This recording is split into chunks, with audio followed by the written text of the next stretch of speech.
5 anos após queda de Cabul, Afeganistão enfrenta crise humanitária e repressão às mulheres. As leis restringem liberdades individuais se multiplicam no Afeganistão desde o retorno do Talibã ao poder em 2021. Em 15 de agosto de 2021, o Talibã tomava Cabul, a capital afegã, após fuga repentina do então presidente Ashraf Ghani. Os norte-americanos, presentes há mais de 2 décadas no país para combater a organização jihadista Al-Qaeda e derrubar o Talibã, deixaram o Afeganistão às pressas. De lá para cá, a situação só se deteriorou. Mais da metade da população vive na pobreza e as mulheres perderam o direito de estudar, trabalhar e até acesso aos serviços de saúde. Logo após a tomada de Cabul, os soldados americanos mobilizaram as suas tropas para garantir a retirada de seus cidadãos que ainda estavam no país. Nas ruas, o cenário foi de caos. Os bancos foram tomados pela multidão e os afegãos correram para os aeroportos. Muitos tentaram até fugir agarrado aos trens de pouso dos aviões. A embaixada americana foi evacuada por helicóptero e muitos afegãos que haviam ajudado o exército dos Estados Unidos foram deixados para trás.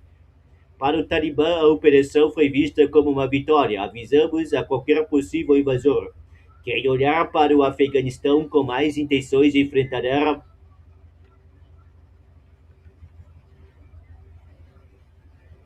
Para o Talibã, a operação foi vista como uma vitória. Avisamos a qualquer possível invasor. Quem olhar para o Afeganistão com mais intenções enfrentará o mesmo que os Estados Unidos enfrentaram hoje, disse na época o porta-voz do Talibã, Zabihullah Mujahid. Logo, o país foi abandonado pelos Estados Unidos e pelo Ocidente. Após a tomada do poder pelo Talibã, o Afeganistão, que até então era financiado em 75% para a comunidade internacional, perdeu todos esses recursos. Em princípio, governos ocidentais afirmaram que queriam continuar apoiando o país. No então primeiro-ministro do Reino Unido, Boris Johnson, ao ex-presidente dos Estados Unidos, Joe Biden, o discurso era o mesmo em 2021, continuar defendendo os direitos fundamentais do povo afegão. País isolado, mas os Estados Unidos, traumatizados pela derrota, decidiram isolar o Afeganistão e os países europeus seguiram o mesmo caminho. As sanções contra o regime se tornaram mais severas e os recursos destinados a missões das Nações Unidas do país voltaram para ajudar a população diminuíram drasticamente. Com isso, os efeitos para a população foram devastadores. 74% dos afegãos não conseguem atender às suas necessidades básicas. 95% da população vive abaixo da linha da pobreza. Para o especialista em relação internacional Mustafa Modassir, os talibãs são responsáveis por crise de dimensão internacional. A primeira e mais importante crise diz respeito à presença de grupos terroristas dentro do Afeganistão. A segunda envolve tensões e disputas fronteiriças. A terceira é o tráfico de armas, especialmente aquela deixada do país após a retirada das forças da OTAN e dos Estados Unidos. A quarta diz respeito às instituições internacionais e a quinta é a crise migratória e número.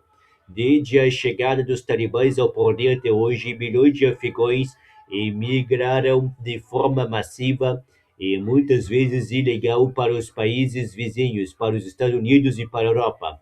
No entanto, 2,7 milhões de afegãos foram obrigados a retornar ao país, agravando a crise econômica e humanitária.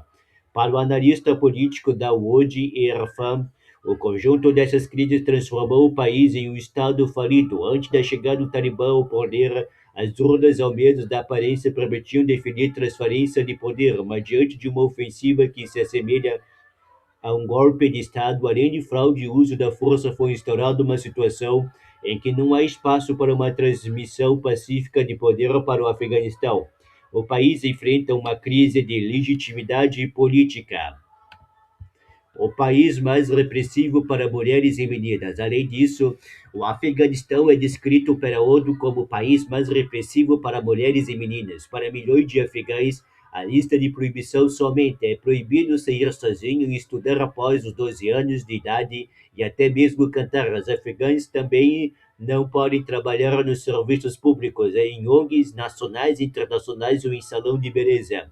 O 15 de agosto é visto pelo povo afegão, especialmente pelas mulheres, como o dia mais sombrio e mais amargo da história do Afeganistão. Naquela data, Não foi apenas o regime que desabou. Valores, conquistas, uma economia inteira e, com tudo isso, a esperança de um futuro melhor para toda uma geração também foram varridas, disse militante pelo direito das mulheres de Gara Mirdade.